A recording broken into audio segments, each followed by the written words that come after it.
Agora, se eu fosse manter o IPI, eu tenho junto disso um tema que eu sei que é mais complexo e eu vou jogar bola para vocês, que é o tal do ICMS, porque o ICMS não é iene. O ICMS e a retirada do crédito do ICMS é medida provisória. E a coisa muda um pouco, parece, porque não é mais uma interpretação da Receita, né? É um instrumento legal que, óbvio, vai ter que passar pelo Congresso Nacional, vai ser válida a partir dos 45 dias em abril, se o Congresso não aprovar, e tem toda aquela tramitação, pode ser prorrogado por até 120 dias, mas é uma MP. Vocês acham que tem diferença? Quer dizer, IPI eu mantenho, porque é uma instrução normativa, vai ter briga e tal, mas os nossos prognósticos são firmes, são consistentes. Mas e o ICMS? Vamos lá.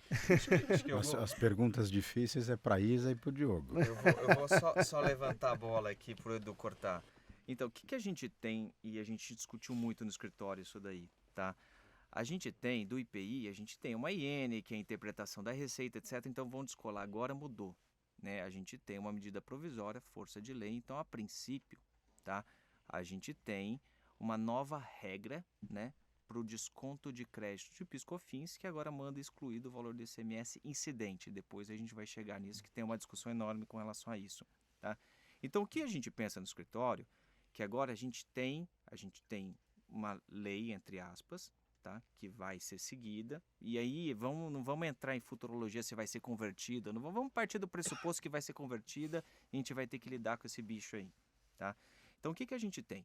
A gente tem uma tentativa, tá, do governo, via MP, tá, de tentar fazer um paralelo, tá, com a saída, com o débito. Então, aqui a gente tem que sempre ter a noção de débito e crédito. Tá?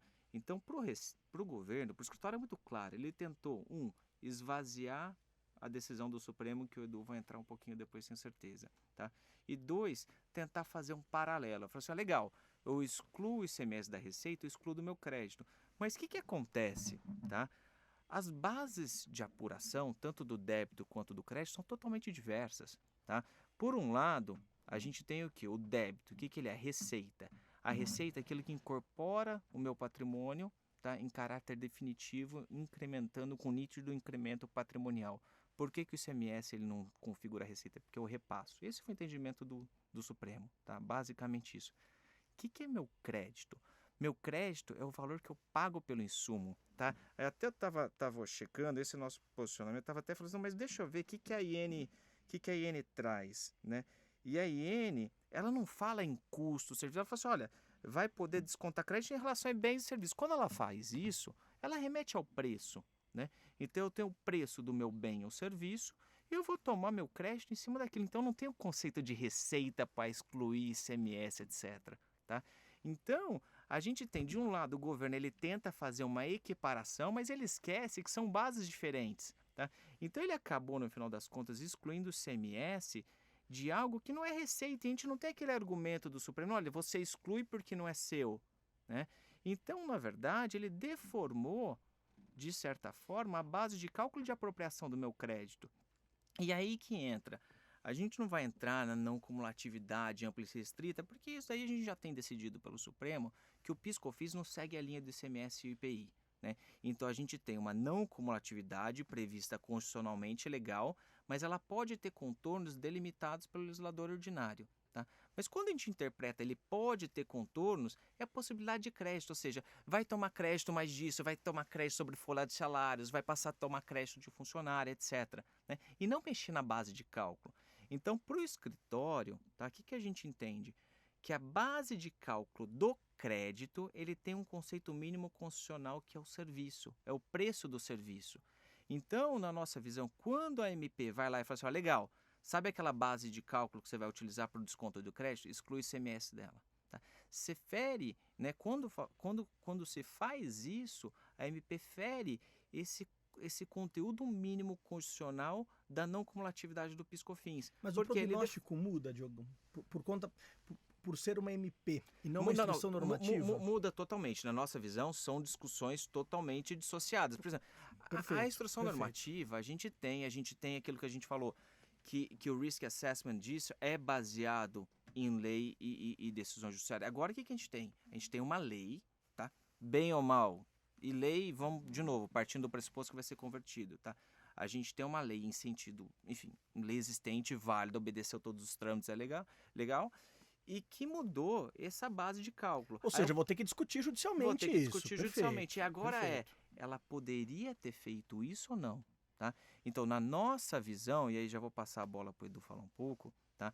É que ao excluir o ICMS da base, ela feriria, né, esse conteúdo mínimo constitucional da não cumulatividade do PIS/COFINS, além de outros pontos, né, Edu, que você quer complementar naqueles outros pontos? Não, exatamente isso. É interessante porque a legislação do PIS e da COFINS, no seu início, né, enfim, ela não exigia a sujeição dos bens e direitos adquiridos ao pagamento ou à incidência do PIS e da COFINS como pressuposto para desconto de crédito, né? Então, quando veio a 10.637 e 10.833, você adquiria bens e poderia apropriar, ainda que não estivessem eles submetidos ou não ao pagamento da contribuição. Porque é diferente do ICM e do IPI, não é verdade? Você se apropria como crédito do valor incidente na operação anterior. PIS e COFINS é outro método, né? É um método subtrativo indireto. Eu aproprio na medida da incidência da minha alíquota sobre o valor do preço adquirido. Depois, com a 10.865, eles criaram esta regra, né? Enfim, o pressuposto é que os bens e direitos tenham se submetido à tributação do PIS e da COFINS, que pode ser 365, né? Pode ser 925. Então, eles criaram essa regra, a gente brinca que é a regra de ouro, né? Mas é interessante que eles vêm fazendo um esforço agora, está na IN, inclusive, é o seguinte, que eu não poderia me apropriar se uma parcela componente do preço da mercadoria não estiver submetida à incidência. É como se fosse necessário recortar parcelas do preço, né, enfim, e identificar que parcela não estaria submetida. Aí eles dão exemplos, né, enfim. Então, eles estão criando uma nova regra pela IN, que não está na lei, né? Enfim, que é a necessidade de você parcelar o preço e identificar qual parcela não está sendo submetida à tributação. Então, eu acho que esse é um primeiro problema grave, né? Enfim. E típico exemplo, dando só o exemplo, a gente tem isso, frete não sujeito ao pagamento da contribuição, né? Exato. Lá na linha dos 170 da IN. E agora vem com essa discussão, né? Como o Diogo falou, na nossa opinião, enfim, quando era uma discussão meramente interpretativa, né, que muitos clientes, inclusive, diziam, poxa, mas se eu ingressar com essa ação do ICM na base, eles vão querer recortar o meu crédito, né? E a gente dizia, não há simetria, né? E a Receita quer discutir isso. Agora, com a MP, realmente eu vou ter de discutir a validade da MP, né? Enfim, depois se vier a lei, vou ter que discutir a validade da lei, né?